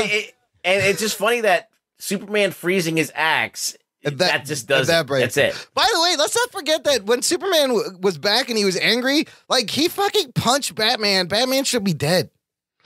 He punched him into a car. Batman should be dead. I would attribute it to he kind of held back. Yeah, but he was pissed. Why was he holding back on him when he was fucking firing eye blasts at everybody else? I don't know. It was a cool fight scene. I'll take it. No, dude, it's a typical horrible villain, generic. Why was he shirtless? Who Steppenwolf was? Superman. Oh, because the ladies, man. yeah, you got that. Momoa, you got Cavill. They got to be. If you're gonna do some ass shots, you got to get some Cavill. We got nothing like Hulk's ass in Ragnarok, but the big problem for me Yeah. is this movie is just completely average. Yeah, it just kind of sits there. It's not about anything. Look, I get, like, the Zack Snyder's movies were divisive, but it's because at least he had a perspective. He was trying to make them about something, whether talking about terrorism or talking about gods and men and mortality. This movie is not about anything. What about that beginning where they had that Leonard Cohen song, Everybody Knows? Oh, I wanted to ask you that. Yes, okay, so the opening, it's similar to Watchmen. I wish they just used the Leonard Cohen song instead of using these covers. But really, a slow-mo angry white dude who's kicking fruit? Like, I was like, what is this? Why are they... He didn't like their fruit. He's like, you Middle Easterns like, pick shitty fruit. You damn Arabs, I don't like your origins. What is this? I forgot that was an Arab. I was like, why is this in slow-mo? Why is this white dude kicking fruit in slow-mo? In Watchmen, it made sense. Because he was kind of like, get out of my country. Yes, it was so stupid. That's very Zack Snyder. Because Superman's dead. Yes, I'm going to be more fruit. racist. Yes, that's what happens. Instead of being mad at superpowered people, I'm going to take it out on... The Kryptonian's gone. Yeah. Well, he was an alien. Yes. He was an immigrant. They tried to make it about something, but there's no thematic weight to the stretch. movie. It's nothing. It's so forgettable. Avengers is not thematically weighty. It's just better. But you care about the characters enough to be... In aspects, Anthony. I think that, the idea of trying to make something operatic and something that has weight to it and has like double meanings and depth, those are all things we want in our movies, but they're just not being executed by a competent person that knows how to actually wield those things. Yeah. So that's the problem. They're clumsily done. And it's so sloppy and clunky. Yeah. It's weird. Well, it's just it feels like stuff we've already done because it is stuff we've already done with the Avengers, and it's Joss Whedon doing it again. So it just, I don't know. For me, it didn't feel. Yeah. It felt like something I've already seen in a better and then form. the whole thing gives you this feeling of like, we just got to get through this. This has to be like, this movie just has to exist. I don't know why. That's the feeling. Like, we just got to get past this. It's out. We're past it. Let's move on. Like that's the whole feeling I get. I think that Zack Snyder works better when he's adapting something page for page. That's a good point. 300 and Watchmen. Good point. He's stuck. I mean, even though people have a problem with Watchmen, I don't. Really, because they changed the ending, but for the most part, it's stuck to like 70% of the I comic. agree. And then you look at his complete original thing, Sucker Punch, it's a piece of shit. Oh my god. Yeah. This is like in the middle because there's some source material, but now he's just fucking with it.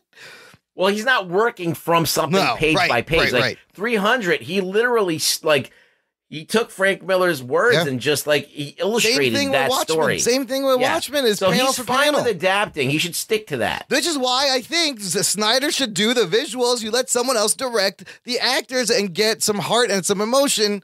That's your pairing. That's how he should be used. Yeah, but isn't that what you got here? Well, in a Frankenstein kind of form. Yeah, it wasn't in the best. Yes, it wasn't in the best. They went in with this thought to be because, it's, and we'll get to the reshoot. So it's just so clearly been scraped I'll say this and put I'll back say together. this. Although there's good Joss Whedon stuff, I don't think this is Joss Whedon at his best. And I know the circumstances were not in his favor. But he's retreading old shit. It's recycled Whedon, for sure. Yes. Recycled Whedon to save this movie, to give them what they needed, which was just a simple crowd pleaser. For me, like Batman, he was jokey. Yeah. He didn't feel like Batman. Like Batman should be, the joke should be that he's so serious that everyone else is like, dude, lighten up. Right. Not him being like, I'm bleeding somewhere. I think that if he is funny, it's part of his mastery of being a fake person. Right. Like of putting on Bruce Wayne. When he's Bruce, he should be overly goofy and kind of he's almost like he's practiced to be funny. Right. As Bruce Wayne. As Bruce, he should be a dope. Yeah. That reminds me in Thor, it bugged me that Thor was just like a bumbling idiot who wasn't smooth. Like he kept knocking shit over, and I was like, "That's why are you doing that?" For the joke. But although... Way to stay focused. Sorry. If I was 12 and I read comics and I watched this, I would fucking cream my pants probably. Well, because you're too dumb to know what something good is. And they made something like family friendly. You could take your kids to it. The kids will love these characters despite not knowing what the hell's going on. They I mean, do you think it's an IQ thing that there's DC people who love this movie, or they don't just fucking care? They're just apologetic and they'll just take anything as long as their heroes. I mean, I can understand the wanting to see these characters on screen at once for so long that you're just willing to take whatever, and like that. And the movie is a victim. I do like that Rug Boy said that if you're gonna coming out of this movie going, this is the shit, this is the best. No, you're so wrong. It's not even funny. But like you can't. It's like people are defending Batman versus Superman. People are defending Man of Steel. Some people say that Man of Steel is their favorite Superman movie. Yeah. So there's obviously people who don't give a fuck about a lot of the things that we give a shit about. Well, I can't see how you would like Man of Steel and Batman v Superman and then go out of this one and be like, yep, this one's my shit too. Because they're not the same films. No, it's not even the same tone. They went completely 180 the other way. It's clear that they looked at Snyder and what he did and then they're like, yep, we're not doing this anymore. So do you think it succeeded as the course correction that it needed to be? I think it's better than Suicide Squad. Yeah. So that's an accomplishment. Yeah. I think it's better than Batman versus Superman. Yeah. So I think that's an accomplishment. Yeah. I mean, it's not a hard thing to do. Yeah. To be better than those two movies, but it is a step up. And Man of Steel and this are kind of tied together for me. I think Man of Steel actually kind of works as its own, because it's not a Frankenstein job. Yeah, right. Just because of that aspect. And it's like so fucking, it's infuriating that you finally get a Superman that's recognizable, but you can't look at his face. Yes. You know? I mean, it ruins the movie so much. If they just didn't have that one bit, I would enjoy the movie. I heard somebody tell me that they didn't even know How that could you not notice? There's no way. And I'm like, dude, you're a shithead. You didn't notice. A lot of people didn't notice that dude in Rogue One was dead. But if you didn't notice this fucking dude's lip, you're fucking blind. All right, let's go into some Easter eggs real quick. We talked about most of them. There was a lantern. They do the self-destructing parademons like in the comic books when they get captured. In Gotham, they had whatchamacallit, a Tesseract. Oh wait, no, those were mother boxes. They had 3 Tesseracts called MacGuffin boxes that you don't really know what they do. They just called them power. You have no idea what they do. I thought Cyborg was one of them, and he was created by one. Yes. You want to know the good Easter egg that I want to point out is that the Cyborg's dad is the guy from Terminator 2. It's Miles Dyson, Professor Miles Dyson. Who creates one of the Terminators. I know, I was like, there's Miles Dyson. I wonder if he still has the Terminator arm on him. Yeah. But that's, that was a nice... You should just be like, look, I got this for you, Cyborg. Put this on. That is kind of a neat... Don't ask me where I got it. It's a neat bit of casting to cast Miles Dyson. But, if you didn't see BVS, you wouldn't understand how he became to be. I wish that they would have at least shown you. Clearly, there was more flashbacks. I wasn't even clear on that either, right? Because he was saying that the mother box, but then didn't they have the mother box in that tape that Wonder Woman was looking at? I thought the box what made him, and he was the box altogether. Yeah, and they kind of muddied that up again. Ew, how about that one part where the box is just out there and nobody cares about it? And I was like, get the box, you asshole! Steppenwolf's coming. It's right after Superman comes, and then he gets away with the fucking mother box. I'm like, somebody get the box. What are you doing? This is the whole point of this. That was kind of stupid. So that one scene in Gotham where you see in neon letters, you see the word Janice. I thought it just said anus. It did say anus with the J in front of it. Oh. That's Janus Cosmetics from the comic books run by the Sionis family, whose son Roman Sionis is the Black Mask in the comic book. So that was kind of cool. We talked about Zeus in the flashback. Turns out, are those Momoa's actual tattoos, right? I think so. Right? I think they're Polynesian fucking tattoos. The suit is based off his tattoos. They kind of incorporated the same design of his tattoos into the Aquaman suit, which I thought was kind of cool. That's interesting. Plus, Jason Momoa was able to reveal something Snyder told him about Man of Steel that wasn't in the movie. Turns out Aquaman, Arthur, did save Clark in Man of Steel at the oil rig scene. There's an article here where Snyder tells him, he's like, look, this is what I meant. This is what was going to happen. Aquaman does save him. And so, of course, it's nowhere in the movie. Okay. Yes, but that's what he said. The line about exploding wind-up penguins Alfred has, it's kind of a nice Easter egg to Penguin. So the guy who played Jimmy Olsen in the original Superman movies, remember him? Little guy? You don't remember. Before your time. Original. The Christopher Reeve movies. He has a cameo in this, but he has 2 cameos, which is kind of funny. Originally, he had a cameo as a cop in the trailers in that They scene. get saved by Cyborg. Yes, yeah. which is not in the movie.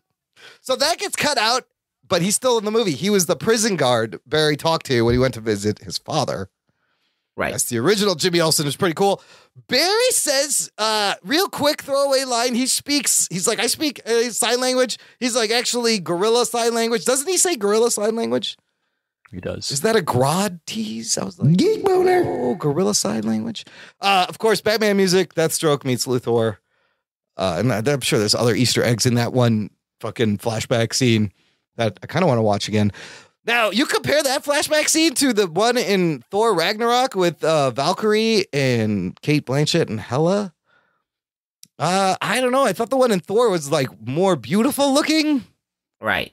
More beautiful looking. But this one was pretty badass in terms of this action. one too. I liked it. Yeah, that one was just like I enjoyed the flashback scene. Yeah.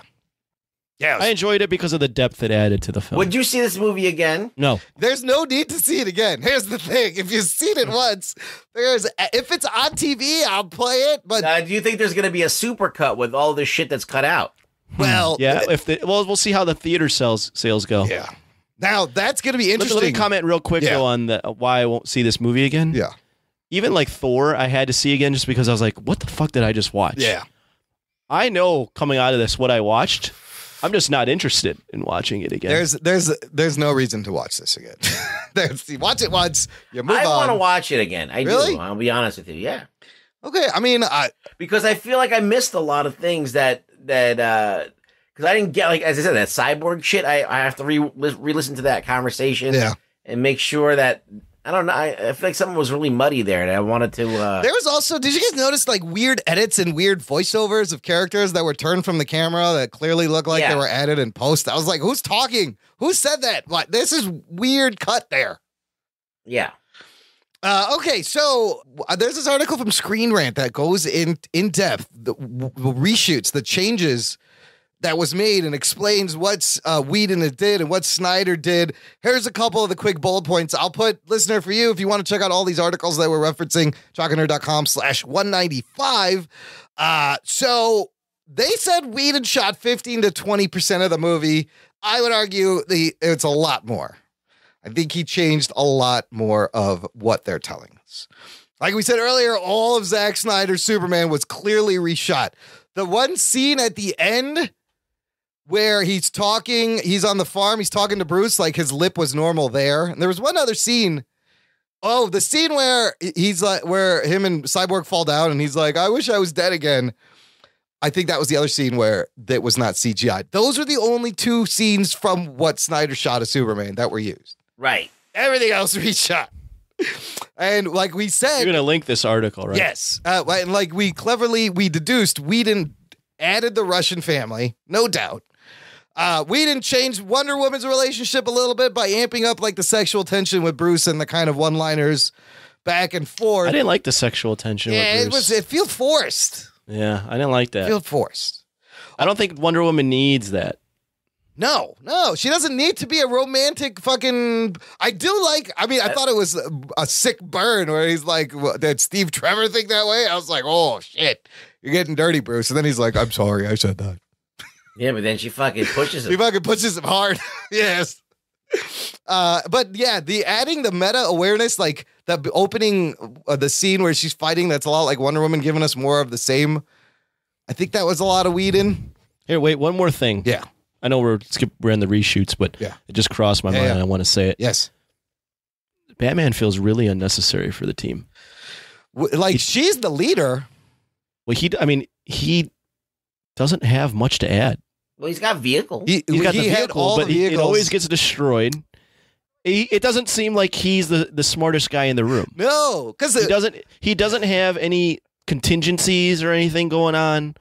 I don't know. It didn't feel like he was in control of the situation, which, as the only guy that's not superpowered, he should be the most control. He had the contingency. He had the big guns. It was Lois Lane. No, I'm talking about contingencies for Steppenwolf. I'm talking about contingencies for just everything. Like, he never had anything. His master plan was to kill himself. Oh, yeah, that's right. That's a good point. He just went in there guns blazing, and they're like, "What are you doing? This is dumb." He went in with the siren, and it was like, "All right, I'm just gonna die." Yeah. Oh yeah, he never did my turn either. There was a there was a lot. Trailer where he's like, "My turn." And he gets in the tank and he's like, so that's the other stuff that bothered me was like both of his cool new vehicles are fucking completely destroyed, and then there was that weird part where Cyborg is taking him out of the tunnel, and then he just leaves, and Barry's like, "Did he just bail?" And then it cuts, and like they're all in the Batcave. I was like, "What? Wait, what happened? What's going on?" I don't remember that specific scene. Whedon, back to the reshoots. Of course, Whedon added, a lot of the jokes. Was the Joss Whedon. So if you look at Are you gonna read all of this? Look, here's the Don't read all of this. Well, look, the stuff that was cut out of the trailers is obvious. If you look at, what's weird? Here's what's weird. The flashback scenes that look like they're the Cyborg flashbacks where he's in college, where he's playing football, college football. Wasn't some of that also supposed to be in BVS originally? Like, wasn't that in one of the trailers for BVS? I don't remember. And then it wasn't I don't used. remember. It wasn't used there. But there's so many things you could see what they cut out from comparing the trailers. Well, it's because they've had 2 years of this and they've released so many trailers. It's it's nighttime in one trailer. It's red in another time. There's one where Aquaman catches his trident. That's not in there. We've talked about the Alfred scene, the big button scene on the trailer where you're like, ooh, who's that? You're never going to find out because it's not in there. William Dafoe is completely Volko cut out. And Iris West are supposed to be in there. Lex Luthor was also cut out, except he's in the end. And the Alfred thing. But that's a lot of shit. There's more. You got to read this article. There's so much. They put that's it cut out. The league more than that would seem to be normal for a film. Yeah, this movie got completely changed. I mean, the movie. It's pretty obvious that this movie, like you just said, tonally and plot wise, got changed so much. Yeah, it's a unique situation because they were filming this movie when BVS was coming out. Yep. So they had a plan. Yep. Then they pivoted very hard once the reaction to BVS came out, and then they had to pivot even more once the tragedy happened to Zack Snyder. So then you just have a mismatch of different tones and different ideas coming together for this film. It's them cutting their losses and saying, look, we just got to put out a fucking mediocre, shitty movie as opposed to a movie that's going to make people mad. And that's it. We'll wash our hands. We'll move on. Yeah. And that's what we got. What do you think was the original Superman story that they cut out so much of? Do you think it was just Superman was evil? Like, do you think that Batman resurrected him? Do you think that everything went down? So hard to say. It's hard to cobble together. I mean, was Alfred talking to Superman in that button scene that didn't make it in?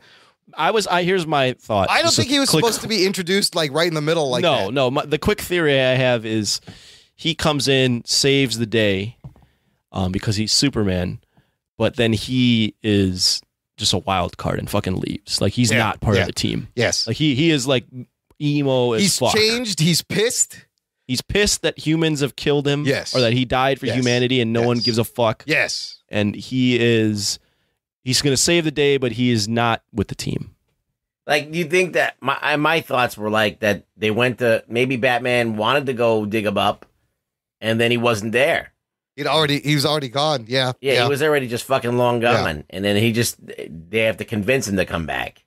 He's like, look, I'm dead. I'm not doing this shit anymore. I'm taking off. I don't know what the fuck to do. I just want to be left alone. Or that he's so evil, like he wants to take out Steppenwolf to be like the main bad guy. And it's clear that Batman uses him as or not uses him, but is like, he'll come around. Like he'll eventually. It's almost one of those where it's like the Hulk in Avengers. Where he lets him go. They let him go, but they're like, he'll come back. That whole farm scene was also reminiscent of Avengers a little bit. Oh yeah, the part where Batman is like, "Hey, I bought the bank." Yes, and then they're walking together. That's very reminiscent of Avengers: Age of Ultron, where it's Cap and Iron Man and Thor are walking together, just talking. Yeah, being buddies. Like it's all stuff that's been aped from Marvel films. But and a lot of it he aped himself and just recycled bits and put other heroes in there, and that makes everybody happy. A safe movie. Yeah, I would safe. like to very see the Snyder cut. I would like to see it. I kind of would too. That's odd for me to say, but I agree. I'd like to see that. Because the extended cut of BVS is actually better. Yeah. And if they just cut all those dreams out, you'd be even better. I want to see Zack Snyder's cut because I just want to see how fucking deranged he is and how much he really wanted to fuck with people. I'm also like really curious to see how fucking crazy like his vision.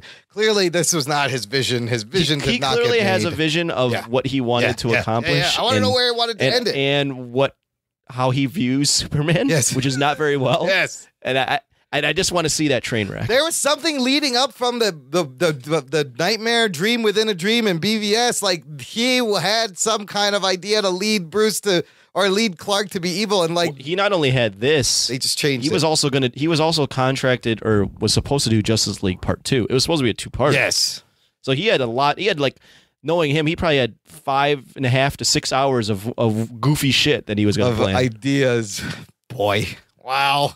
Lots of slow-mo, lots of shit that makes no fucking would have sense. hated it just as much as this movie, but it would be, at least it would be an artistic vision. That's the one thing about the Snyder. I think I would have hated it more. At least he elicits a reaction, whereas this movie, it just lays there and it really. Because what they did was that they cut this movie down to like bare bones. Yeah. And there's nothing. There's like no meat to it. Which is they checked all the boxes.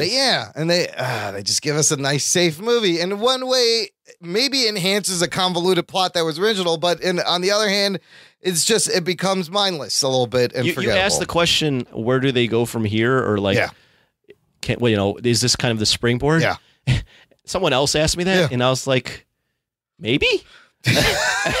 I don't feel like excited to see any more DCEU films, but I'm not mad. Well, look, let's do this. Let's rank the movie.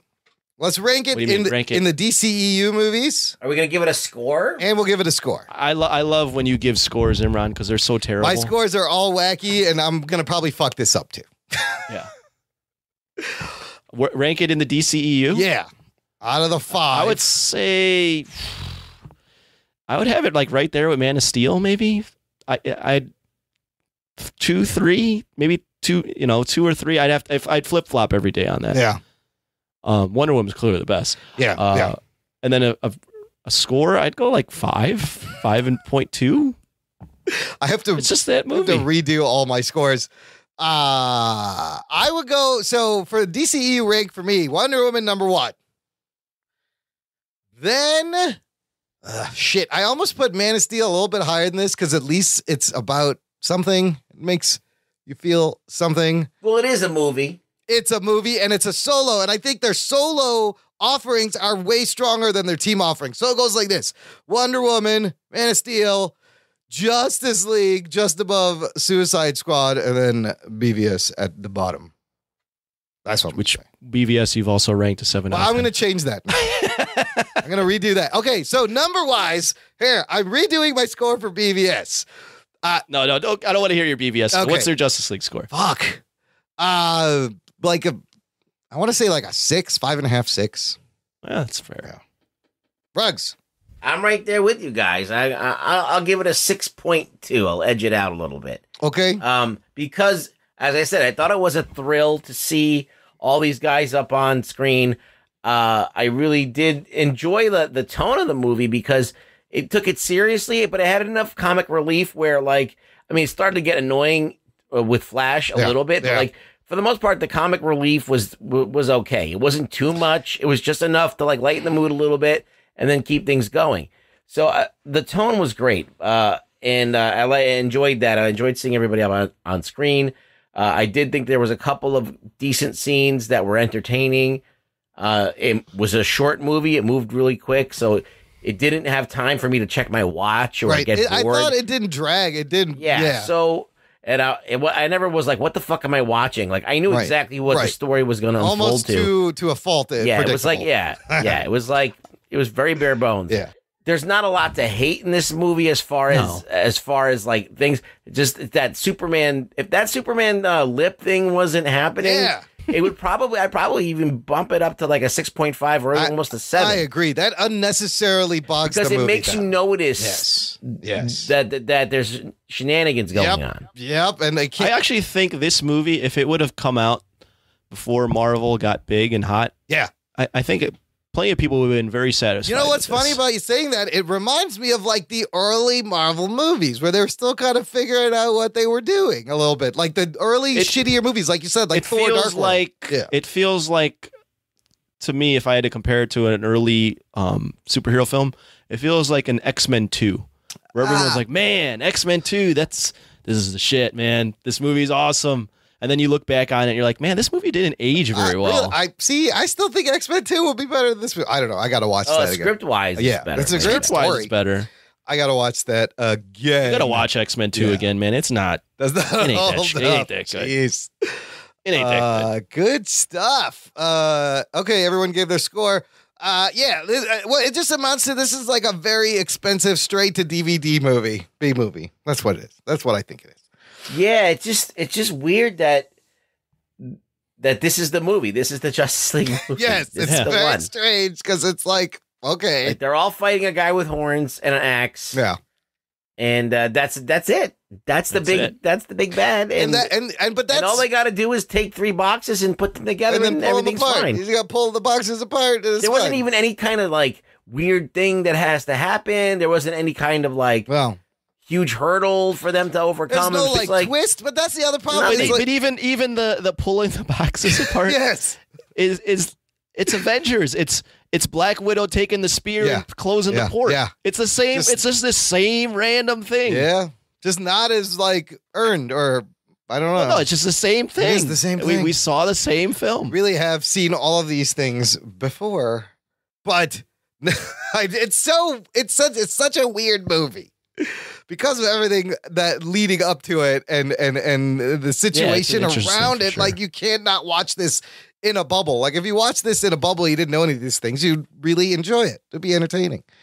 I got a couple of news leaks here. Rumors, they're already looking at Jake Gyllenhaal if Affleck does not want to be the Batman, which I think they should recast him for the solo movie because clearly I don't think he wants to do this anymore. I think he even says in the movie, he was like, I'm getting too old for this now, where she's like, how long can you keep doing this? And I thought he was talking about, his career being Batman. I think you have one more, you'll get one more out of him. Really? In a solo Batman movie? I think you'll get the solo film.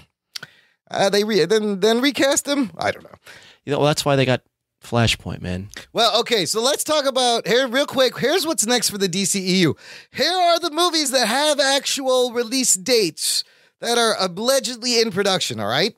Next year, we're getting... Well, Aquaman is in production. Yeah, and I think it's done production. Next year, we're getting one movie, and we got to wait almost over a year for it. Aquaman, December 21st. 2018, late in the year. So the next DCEU movie isn't for over a year. Following year, on my birthday, April 5th, 2019, Shazam with Zachary Levi, and they cast the kid. I don't know if Black Adam's going to be in it as dude, they have to have The Rock in it. They got to. By the way, side note, that movie Rampage. You see the trailer? I saw the trailer for Rampage. I'm kind of in on this. But it's like San Andreas. It's every Rock movie with a giant white monkey and a big wolf. But that's a video game. Yes, I remember playing Rampage. There's supposed to be a dinosaur too. I thought there was going to be a dinosaur. It's a crocodile. It's a crocodile. You know what else took me out of this movie that you just mentioned? There's shots in Chicago in Rampage. Chicago is Metropolis. Yeah, I saw that. And it's also Gotham in the Christopher Nolan movies.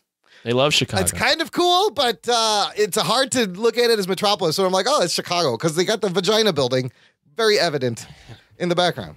The vagina. Yeah, you know the vagina building. Yeah, from Adventures in Babysitting. Wonder Woman 2. Check this out. It was going to come out December 13th, 2019. They moved the date up 6 weeks to November 1st, 2019. So we're getting 2 movies in 2019, and that is to steer clear of Star Wars Episode 9. It's pretty smart. That's scheduled December 20th, 2019. Cyborg has a release date April 3rd, 2020. Oh, wow. They're doing a Cyborg. Green Lantern Corps is the last movie that has the date July 24th, 2020. Oh, man. How long do these contracts last? That's 4 years, 4 years from now. But that's 4 years from now. But here's everything in development. This is the most ridiculous list ever. These are all movies that are up in the air. Justice League Dark, Flashpoint, Justice League 2, Man of Steel 2, Suicide Squad 2, the Joker Harley movie, Gotham City Sirens, Black Adam, Nightwing, Batgirl, the Batman solo movie, the Joker origin movie, a Deadshot movie, a Deathstroke movie, and a Lobo movie. Oh, shit. That's 20 movies, 5 of which have dates, and 15 in development. Are any of those going to get made? No. I don't know. Black Adam, you got The Rock. I don't know. Batgirl, We you got gotta Joss see. Whedon. Like this movie. I mean, Wonder Woman's definitely gonna get a sequel. Yes, that's done. Yeah. That's happening. That's Wonder gonna Woman's happen. coming out. Aquaman's coming out. Shazam's will coming probably out. come Yeah. So, this leads me to just think that they should just make these fucking solo movies. The solo movies are actually the stronger movies out of the bunch. Why didn't they just do solo movies first? Fucking do the same thing. Just slightly connect them. This forced shared universe maybe was not necessary. Okay, here's one thing I'll say that in positive light. This movie doesn't piss me off at all, really. Yeah. And it leaves the characters all in a place where you could do some decent stuff. Yeah. Yes. Yes. So it does. It doesn't ruin, like, after Batman versus Superman, I'm like, man, you really fucked with Superman's Yes, you character. almost completely ruined Superman. Yes. You made Batman a killing asshole. Like, they didn't do that in this film. They left it where, like, any director can come in and kind of just do whatever he wants. So again, the movie did what it wants. needed to do, was leave it at that spot and sweep away the Snyder. Yeah, it did. It did balance the scales a little bit in their favor. Now to watch The Punisher, which just came out today, and I was kind of watching. Did you watch anything of it No, yet? I wanted to get up early and watch an episode. I'm not good in the morning, so I didn't. So now I got to edit the show. I may watch the first episode tonight after we're done here. I might do it too. Yeah, I'm probably watching. I heard some mixed reviews, but mostly positive reviews, so should be interesting. Yeah. All right, closing out the show here, guys.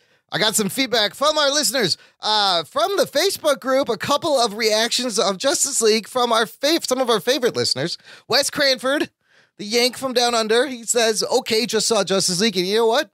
Very enjoyable. They got the tone of JL right. Villain could have been better, but it was good fun. I say they're on the right track. Don't know if it's open in states yet, so that's all I'm going to say. I think everyone will be pleased. Yes, Rug Boy, there are a lot of criticisms, and I'm just happy it wasn't shit. See? He's right. Yeah, that's pretty much what we thought. Shit. Yes. Chocolate Tane Reese wrote, simply to say, I watched it yesterday. I was underwhelmed, to say the least. Tane's not a fan. Fair criticism, too. Also, Joe Henry. Super patron Joe Henry has been, you've heard him on the show, listener.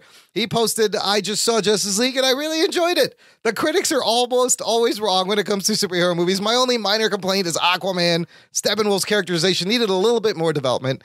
An extra 20 minutes could have been used in that regard, but all in all, it's very entertaining. Yeah. It's all good. Can't argue any with it. And then finally, I have a nice meaty email.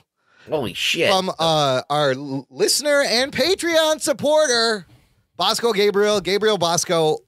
Tell the listener why you're reading. I'm going to read all of it because Bosco gives us money. Talking nerd. Listener, if you want me to read your email, you give us money, you send it in. I will read all of it. It's the least I can do. Now, whether his name is Gabriel Bosco, Bosco Gabriel, all of this is cleared up in this email. He writes, hey guys of Jock and Nerd, it's Bosco.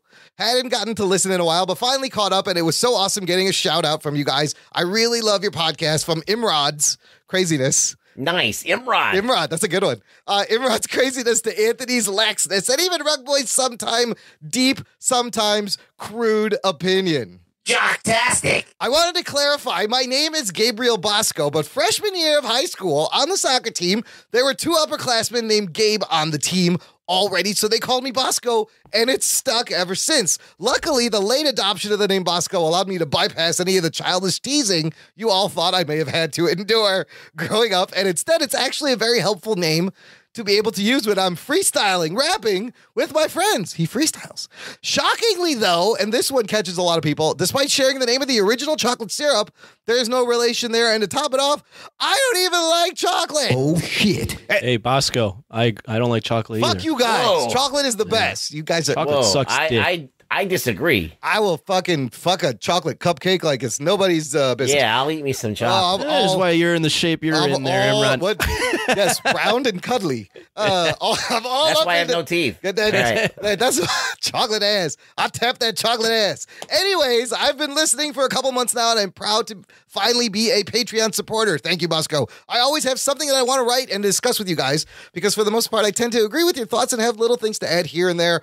Although there's tons I want to say from past weeks. I just saw Thor before listening to this week's podcast, so I'll just say a little something about that. I agree, this movie is awesome and fun, but feels a little out of place. I think we all agree the movie is good, but doesn't really hit home for all of us MCU fanatics who are shaking in their seats waiting for this 10-year-long story arc climax to come in Infinity War. I think Thor may get a bit of a bad rap because we expect something so much more epic from huge characters like Thor and Hulk than we do characters like Ant-Man and the Guardians, who were set up from the beginning as a funny buddy group. Although I feel like the humor was a lot better here than it was in Guardians 2. Unlike you guys, I was laughing out loud in the theater, although I was pretty stoned. That helps a lot. You know what? That really fucking helps. I was lit too, and I was not laughing that hard. So sometimes it's but you took the stuff that calms you down. Oh, I took the indica, not the sativa. There was no balance of that comedy with some tragedy. As you guys mentioned, Guardians of the Galaxy Volume 2 has hard-hitting moments like Yondu's funeral, and Thor almost has these moments too. However, they are lost in unnecessary comedy. I feel like the movie is almost ruined at the end when they're watching Asgard be destroyed and the Rock guy is standing there cracking a joke. Like, what the fuck? Too soon in my taste. Other than that, I think the movie is great. Just poor timing for an awesome but somewhat irrelevant movie. All the stuff in it should have felt like a part of something bigger, got overshadowed by the light feel of this movie, and it's just hard to actually place this movie in the Marvel Universe as more than just filler for why Hulk and Thor were in Civil War. Sorry about the rant, but just wanted to get that off my mind. Thank you guys for what you do. I really enjoy the podcast. I wish you did more than one a week because there's so much to talk about. Looking forward. We used to, buddy. We used to. Looking forward to the next Game of Thrones review. I started watching the week before you did your first review and probably finished it faster than Anthony. But with another year and a half till the final season, I'll take his advice and give it a second, slower watch through. My other friend also mentioned it has amazing rewatch value. So again, thank you guys. Looking forward to your next episode and being in touch. Your fan, Bosco, the Jew from Moscow who works at Costco but doesn't like locks, bro. Talking nerd. Well done, Bosco. He doesn't like locks or chocolate. You read like the cheesiest motherfucker ever. That's a great line. Dude, thanks for writing in. And, Anthony and I were talking before the show. Maybe we'll do more on the Patreon for you guys, because if I didn't have a job, I would do a fucking daily show. I'll give you if we could do this for a living, I'll give you 4 hours a day, you motherfuckers, easily. Yeah. Like, there's so much to talk about, so we got to catch up on a lot of news in the upcoming weeks. We got to get to Game of Thrones Season 6 so I can watch Season 7 and we review 7. But we've just been doing these reviews and kind of putting the news on the back burner.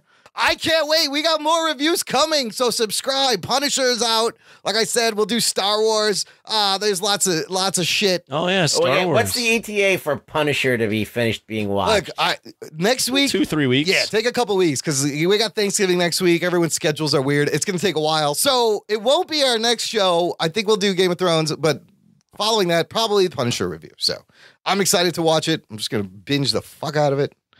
And write in. Let us know your thoughts on The Punisher, on Justice League, on Thor. We'd love to hear from you and read it. Ruggs, where can the people find you online? You can find me online at Really Rug Boy on Twitters. Yahoo!